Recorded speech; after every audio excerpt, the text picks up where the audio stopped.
It's the holiday season, and you know what that means. It means holiday nails. And guys, I am so excited. I have been looking at the Kiss and Press holiday nails for probably since September, I would say.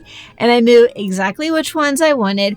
And I knew I would probably need about 2 sets to get me through December. So today it's time to put the first set of holiday nails on. And guys, I'm so excited. The first set that we're going to be putting on is the Santa Buddies design. And look at how cute these are. I absolutely love the little reindeer, and his little nose is raised. I have never done anything raised before, so I'm a little apprehensive but excited at the same time. I have my nails all laid out and I'm ready to put them on. I absolutely love the way these turned out. They are absolutely adorable.